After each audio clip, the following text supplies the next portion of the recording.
All right, so this is recording. This is for any grantees that might be missing, that can't attend today. I got a couple of emails saying some can't Oops, attend. did other people just lose Kimberly?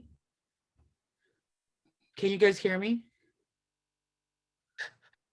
As we were just talking about it. Can you guys hear me? Oh my goodness. We can Okay. now. Now we can. Okay, maybe let me turn off my video. Maybe my strength is not strong enough. Let's see. Okay, so can you hear me? Still hear me? Okay, great. Yeah, it's probably my Wi-Fi strength. And so this is a recording of this webinar. This is for any grantees that might be missing this, or if you have any staff that you think, you know what, they should really know this information. And so you could pass it on. What will happen is it's recorded. Once it's saved onto my computer and I upload it to YouTube, as usual, I will send it out with the PowerPoint slides. And so you'll have access to all of that, okay? And so it's 11:03. I'm just going to go ahead and start, just because we have a lot of really good information today for you all.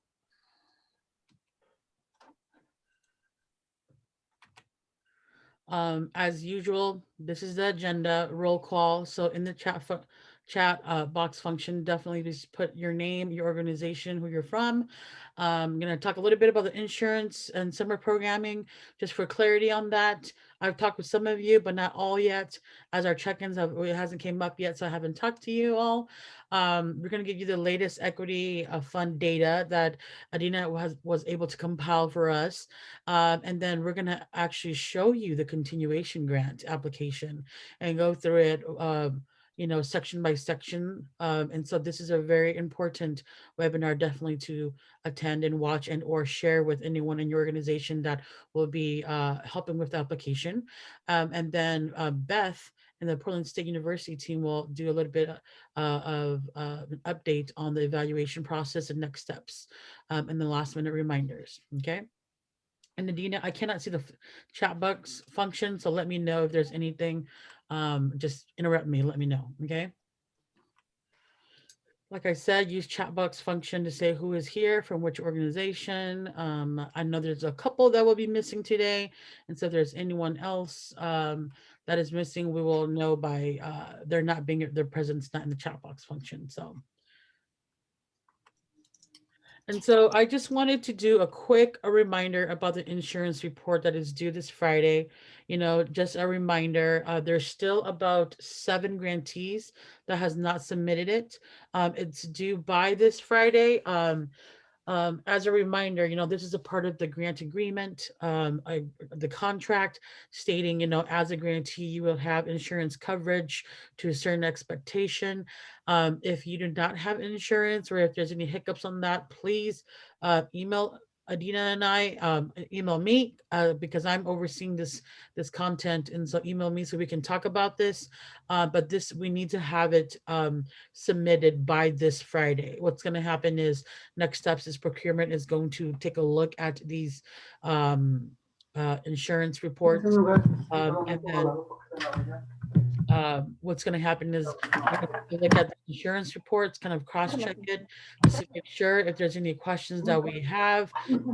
We will, simply ask you for any clarity on that. If not, then we're good to go. So that's that on the summer report.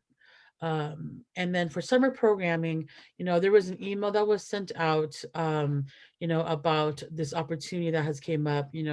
Governor Kate Brown have allocated a certain amount of money for in-person services for summer programming. This is, we want to hear a bit from you all. I've sent an email about this, I believe, twice now, and I've gotten some responses. We lost you again, Kimberly. Can you hear me now? Hello? Oh no, can you hear me?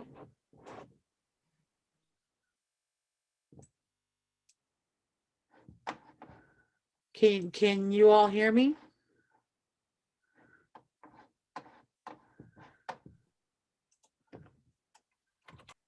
Okay, can you all hear me now? Okay, moving to my living room. So sorry about that. Let's see. Can you all still see my screen?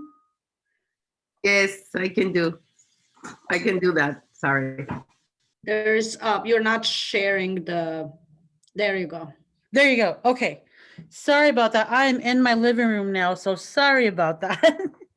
And so the summer programming, like I said, if you have sent an email, there's quite a few of you that have sent an email. We kind of just want feedback, like, would you be interested in providing continued summer programming? This is an additional grant on top of what you're currently serving already. These are for in-person services. Why or why not? What barriers are there in place? We've received emails saying, oh man, can you all hear me? Yeah, we can hear you again. Okay, I'm so sorry. I am not sure what's going on with my Wi-Fi. Can you hear me now? Yeah. Okay, great. Let me double check just to make sure this is being recorded. Yeah, it is. Oh, it is great. Okay, and so the summer programming, please put in the chat box function, just any barriers in place of why you wouldn't be interested, or if you are interested, what needs are in place that you would need. And so if you could go ahead and do that, that would be great. I'm going to compile this information and give it to leadership so they could have an idea of what the equity fund grantees are needing, or what barriers are in place. Okay.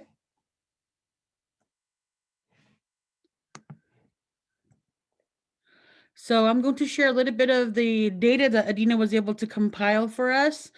This is really awesome data. I was really, really happy seeing this data. And these are all from the demographics report.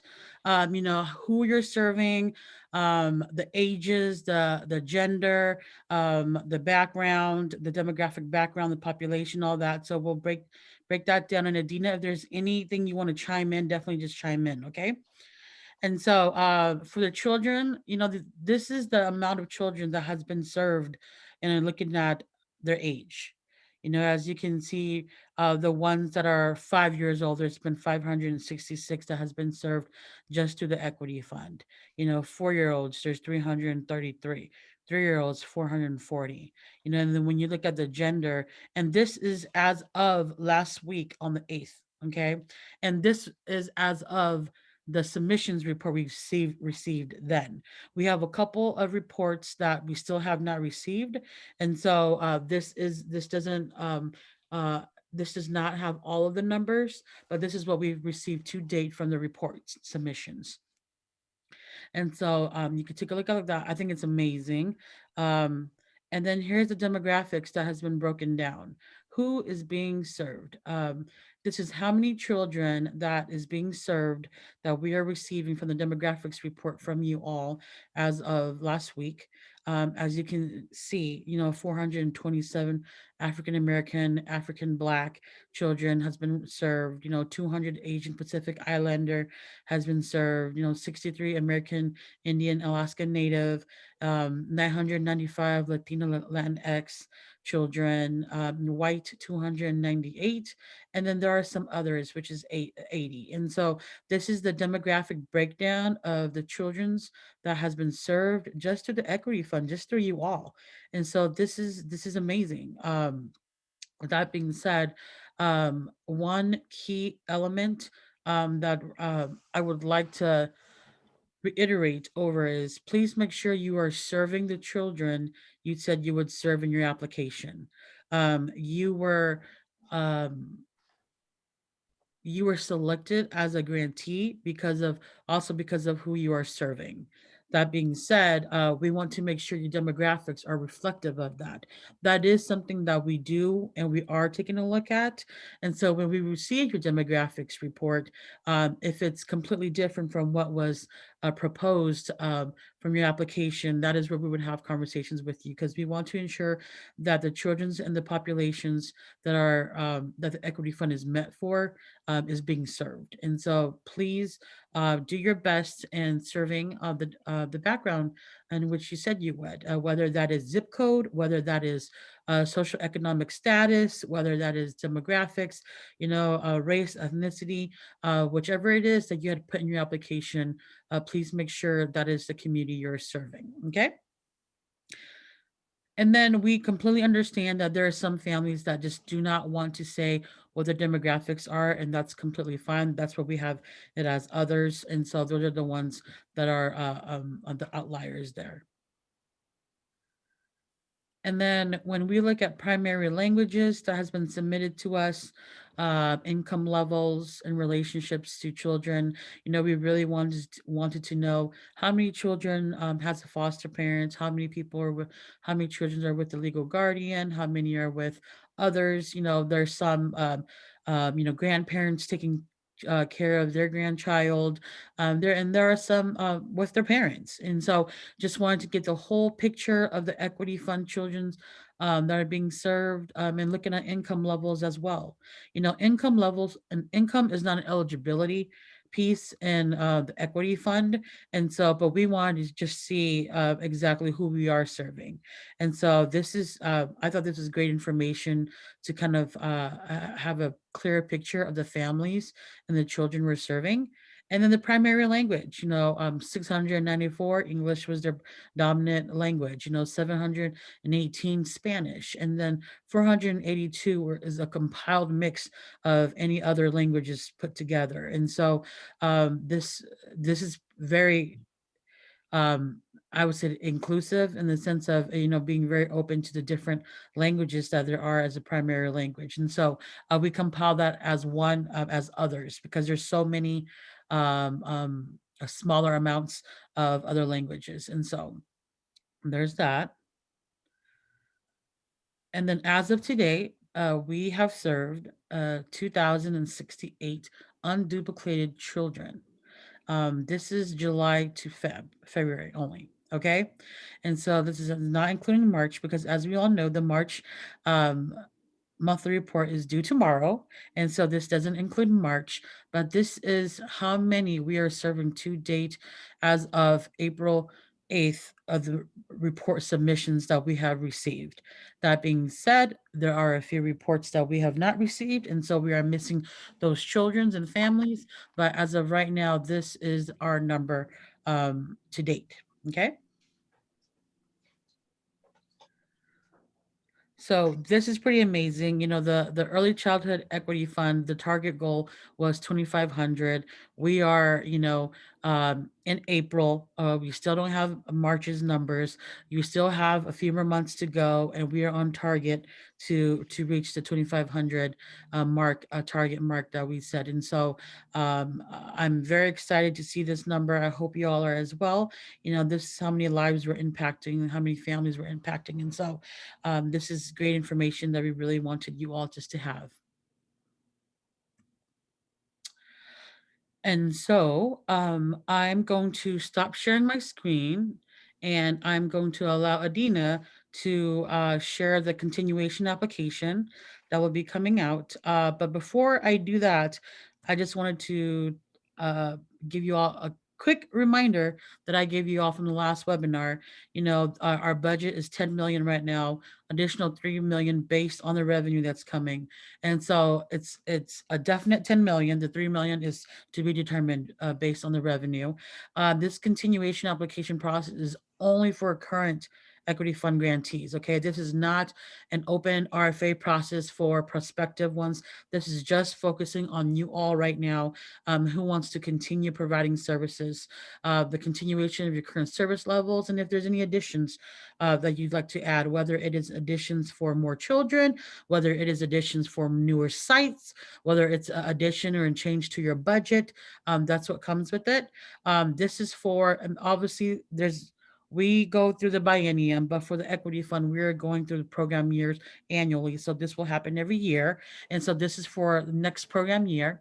And basically it is going to be an update of your summary of your program and an updated budget. Adina will go through about all that. And then this will be also placed in our portal. Hopefully we're able to do that. And so if not, it will definitely be emailed to you all as well. And so I'm going to stop sharing, and I'm going to allow Adina to share.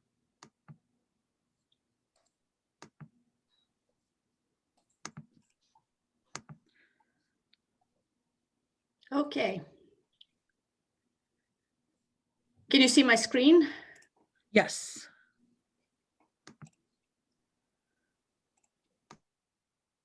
I can't see anybody nodding. You can? Okay, Yes. perfect.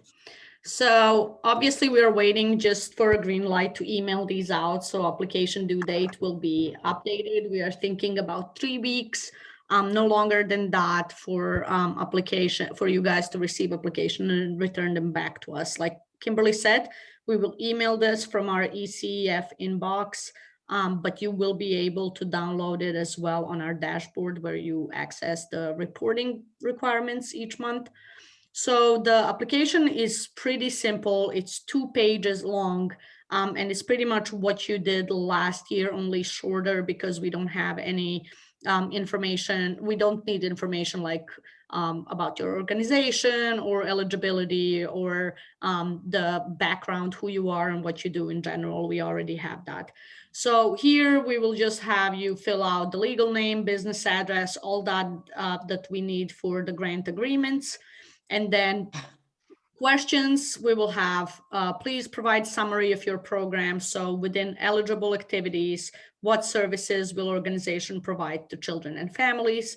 This section will be where you explain either you are, even if you are staying with the same activities, we need you to, type those out because we will have a new set of reviewers reviewing this. So they need to be able to understand your program.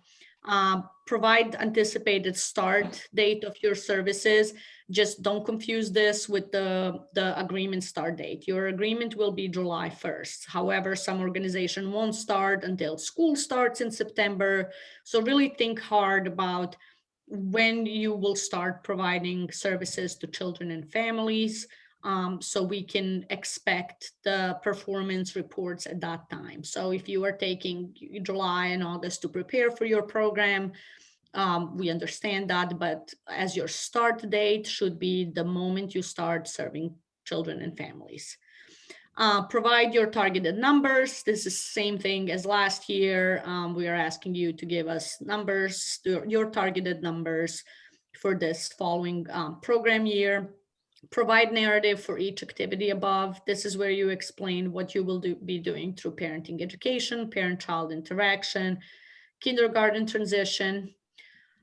Describe any changes to your program. So some of you had some activities that were more successful than the others, and you want to maybe drop some and continue, invest yourself more into activities that worked better for you this year. You can change that, but please list the change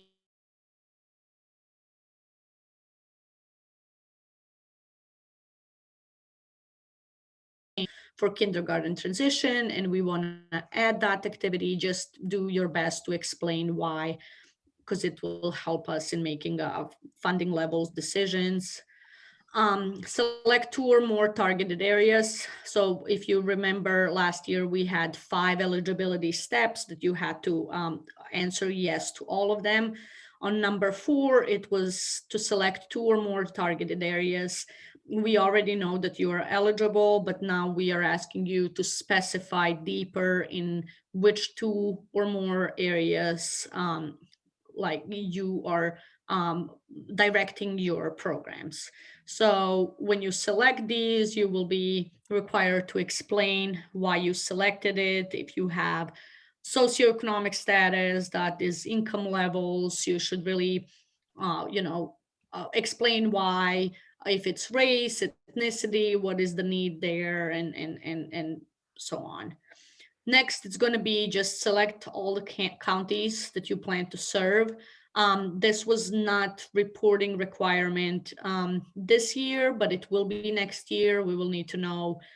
We get a lot of questions from council on the area, like coverage area. So we want to be able to catch that. And then within selected counties, list all cities or other geographic area that is being targeted. And the last question is budget narrative.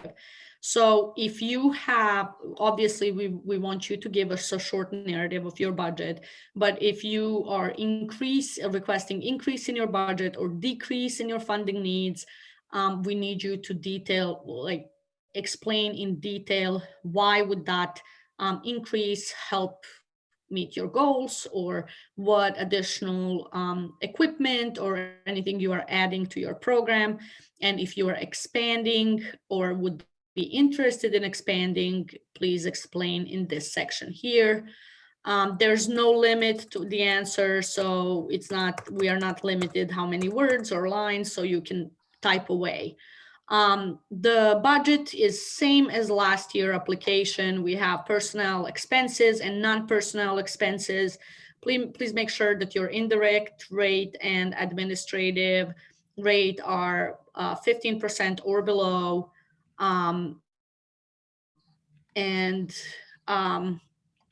Just do as detailed job as you did last year, as this will be part of your grant agreement. So this is the whole application. I'm going to stop sharing my screen so I can see your faces. Where's stop share? There it is. Okay. Do you have any questions? I have a question. For the start date of services, if we are offering summer programs for families, then should we start date in July, or if we're offering like our full program in the fall? Wait to put that. So in your case, you have multiple activities. So you can put, okay, we will do parent-child interaction July 1st all year round, but we will do this activity, we will start doing them this time.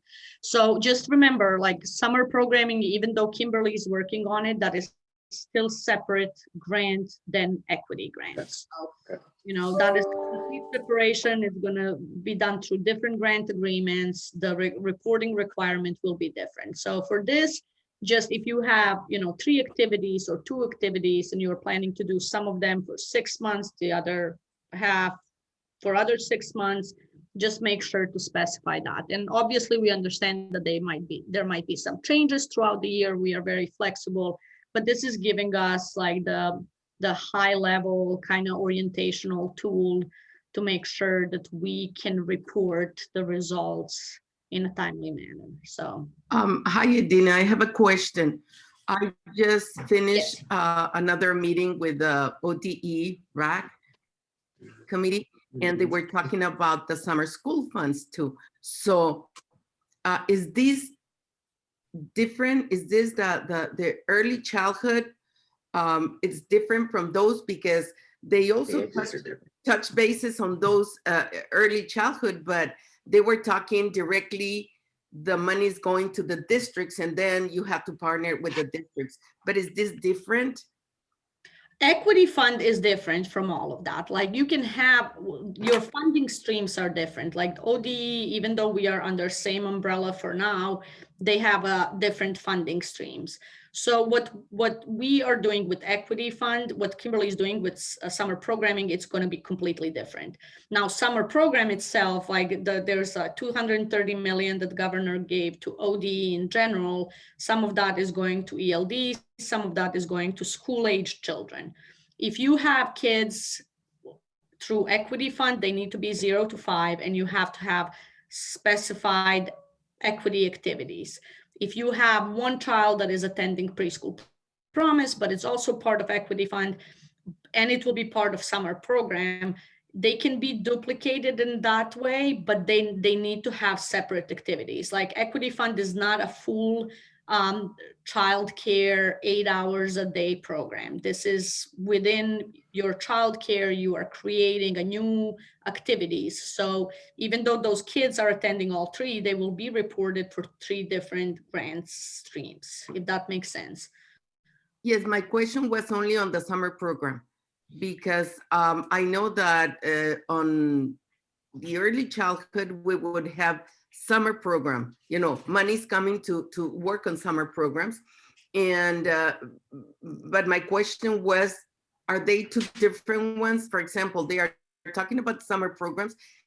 They included, you know, early childhood and everything. So my question was, the summer program that Edina was talking here, is it going to be different from the one of the ODE RAC committee was talking about?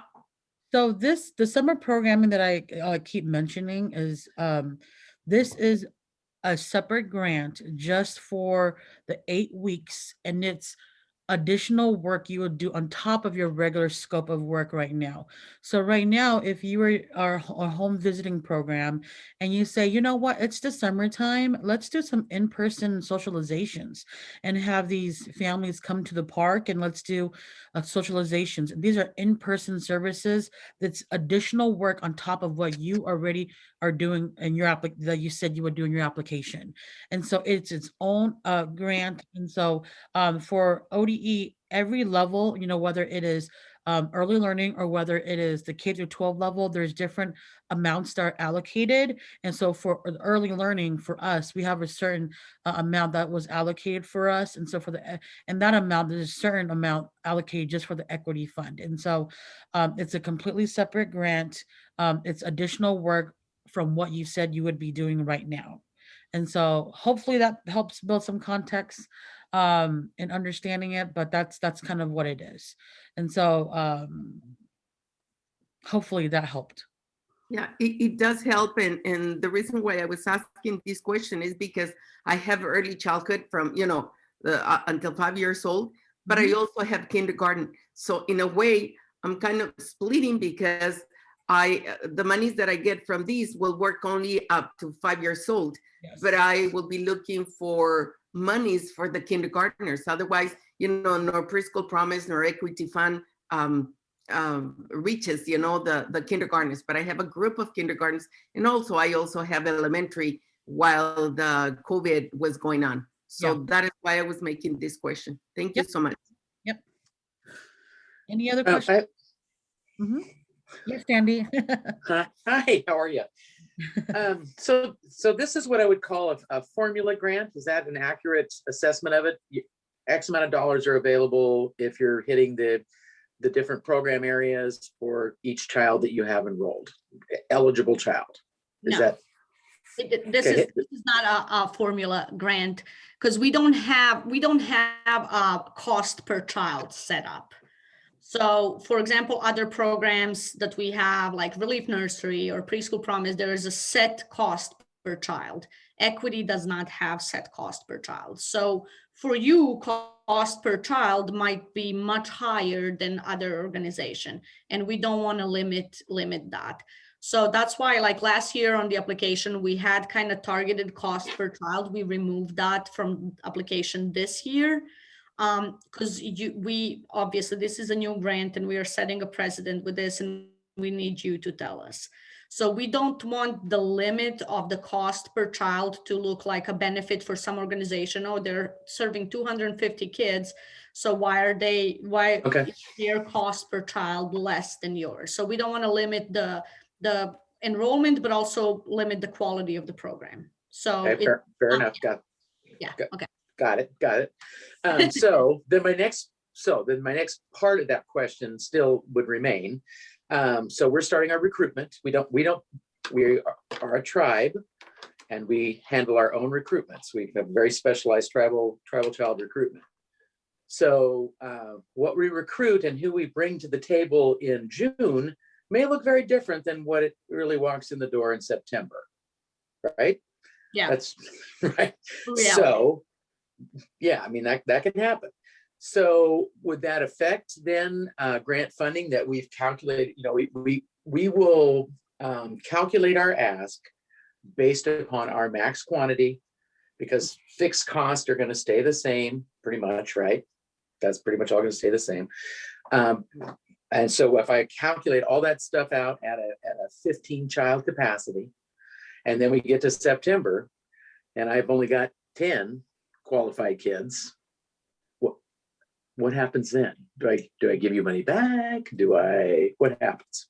Well, here's the thing. We want to have targeted numbers, but we are not holding you to 100% this is service. Again, this is different than Preschool Promise. There's that enrollment slots and we are not following that. So we have variety of organization. We have ERCO, for example. There's no way to estimate how many refugees and immigrants will come to the country. So we are working on your best estimate. What happens if you have less than what you enroll? You still have to have all that staff there. Right, Your right. staff numbers does not decrease based on, you didn't meet your goals on 15 kids that you said versus 10 that you had. So Okay. that is not impacting like your performance or your efforts, let me put it this way. And it should not impact your budget either.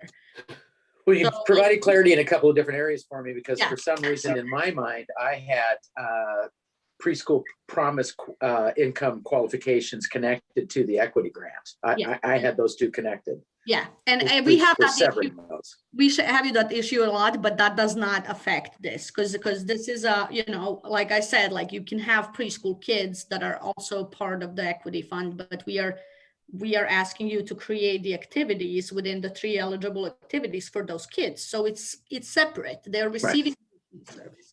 So it's not now, if you finish your year, like this year, especially with COVID and everything, and there is funds that you were not able to expend, that's not going to affect, we cannot do rollover, obviously, because biennium and state government in general, but it's not going to affect you like in a way like, well, oh, they had this much fund, but they spend only 50%, so let's give them 50%. That's not how we will make decision on this end either.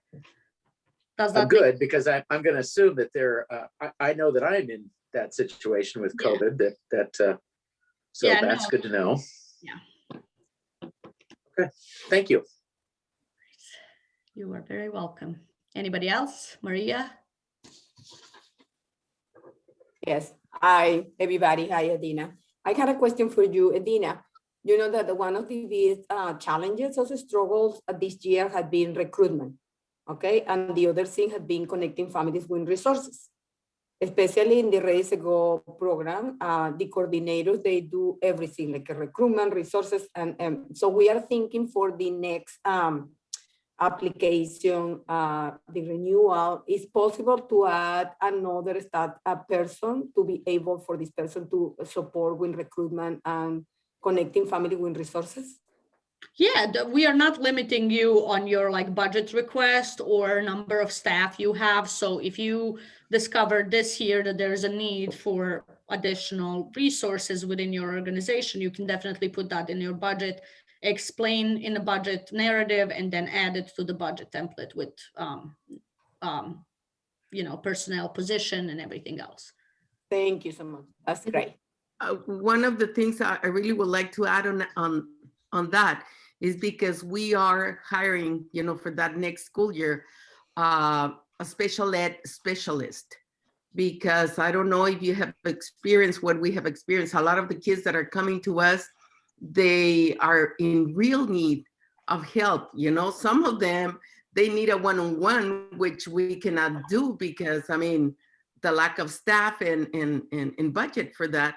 But we already kind of interview and hire. We're in the first process of hiring these special ed specialist. Actually, she's a teacher, she's retired, but we thought that we really, really needed this, and we were hoping that we can put it on the budget because this is a great need for us. So I don't know if we are able to do that. Well, as long as that person that you are hiring is working on parent-child interaction, parenting education, or kindergarten transition, then yes.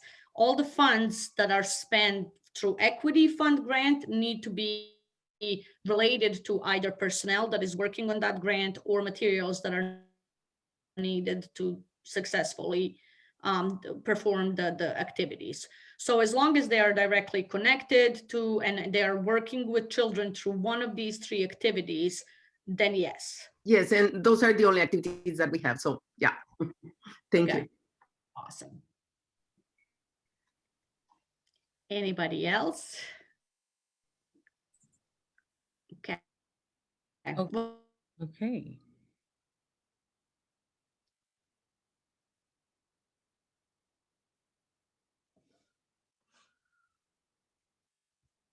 Access the reports.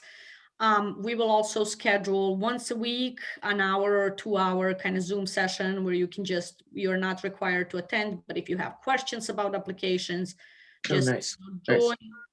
And you have our emails, you have our phone numbers. Please reach out anytime because we are doing great things. Our numbers are proving that we are doing great things, and we want to continue serving these culturally ignored population for many, many years. So thanks. Awesome. Well, thank you for that. Like, if you end up cooking or in the shower and had a question that popped up, definitely just shoot us an email. I'm looking at time and I'm gonna move forward with PSU. Let's see, I'm going to share my screen and Beth, just let me know when you would like for me to move to the next slide, okay? Thank you, Kimberly. Mhm. So we wanted just to take a few minutes to update you on where we are and where we're going for the evaluation between now and the end of June. And first, some staffing updates. First, I just want to let folks know that Amanda is on temporary family leave.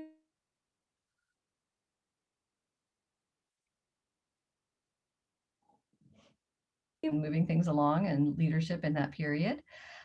We also wanted to let you know we've been super busy with hiring 2 new staff, but we are very excited to have 2 new folks who will be joining us May 3rd, Amber Richardson and Alex Guevara. Both of them, we were just totally impressed with the candidates that we got and are really thrilled that these 2 folks are going to be joining our team. So we'll have them join the next webinar so you can meet them in person. All right, next slide. Okay, in terms of our evaluation stakeholder group, we wanted to just let you know, we had our first meeting, which we talked about a little bit at the last webinar.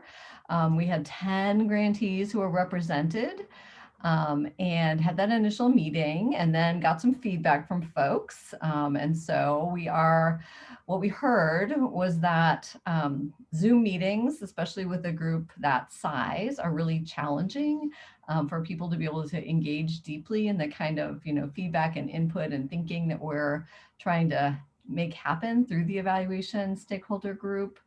And so but that people really do have a lot of great ideas to share with us and thoughts about evaluation and how we can really make it work for this grantee group specifically. So we're going to be shifting our strategy a little bit to either doing more sort of one-on-one reach outs for feedback or smaller group feedback sessions with like 3 to 4 people where, I think it's easier for people to really engage in actual conversation. And that we'll be having those in April and May. So we had a little bit of a hiatus in March, but look forward to hearing from us in the upcoming 2 months and have some stuff for you all to help us with. Okay, next slide. Okay.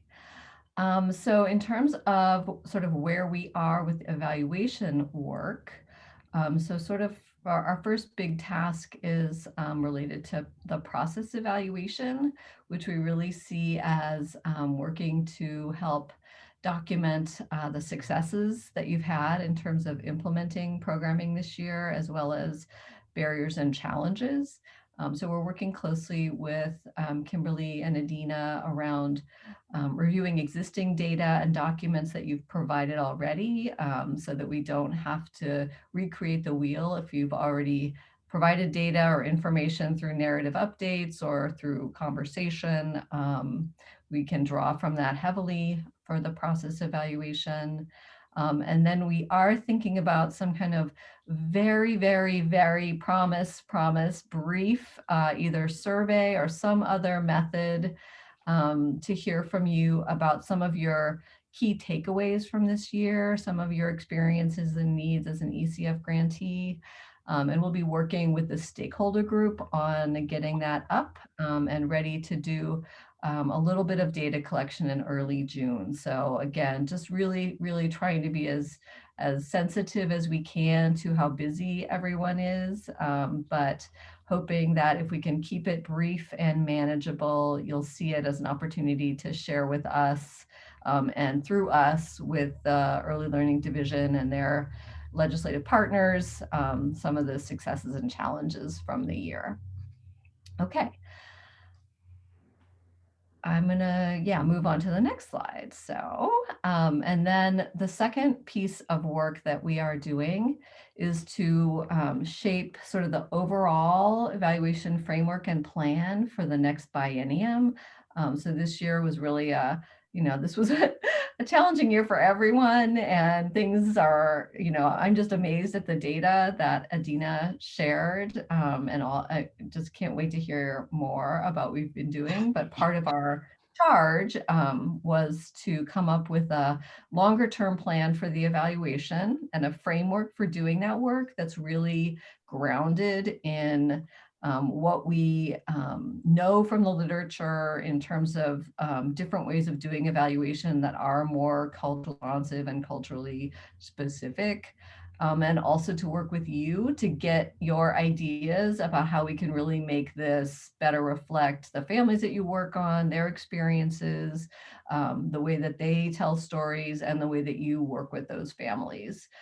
So developing that framework is our next big task, and we're in the process and have been reviewing models for culturally responsive evaluation, and we'll be continuing to talk with our stakeholder group members about sort of what kinds of things are already happening in terms of your evaluation and data collection and practices, and then coming up with a draft framework with kind of key evaluation questions that we will then work with the stakeholder group to get closer to finalized around some kind of general plan and framework for moving forward. Our plan would also be to, and Kimberly offered this up to us, and always appreciate that, to take advantage of the monthly check-in meetings that you have, to drop in and probably ask a few rather intentional questions around sort of your current processes for collecting information. What information are you collecting about your services and families? What's most useful to you? And then to help identify and create a plan for providing any data-related technical assistance that we could roll out during the next biennium. So that's the evaluation sort of framework and planning work that will be moving forward in the next couple of months. And then you want to go to the next one, Kimberly? I think the next one is the last one. Yeah. So just to let you know, at the end of June, we have some deliverables. We plan to not have these be anything that's written in stone, but to have drafts ready to submit to the Early Learning Division by the end of the June, end of the month in June. So that initial plan and report, again, working with the stakeholder group and the ELD to get input and feedback on that. And then after that, to engage all of you in an opportunity to provide input on that plan as well. And that would happen, we're envisioning, in July, so that then we can have a final plan done by the end of the summer. So we're going to be really busy in May and June, but we're bringing on these 2 full-time staff people that's really going to help us have capacity to do that and be working out. We're reaching out intentionally to all of you. Are there any questions about our plan for work or anything else related to evaluation?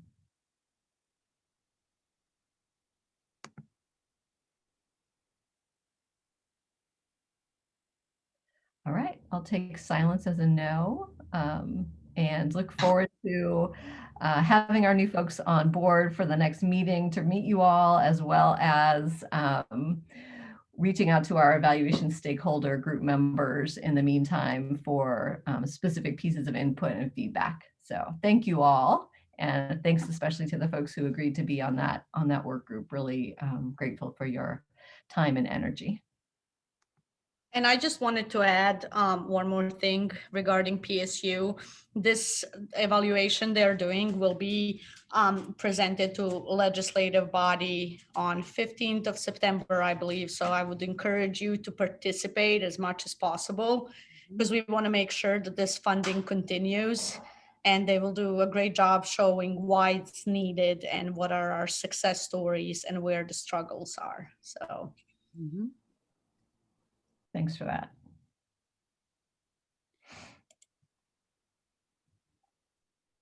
All right. So I am going to, obviously end this webinar with the last reminders.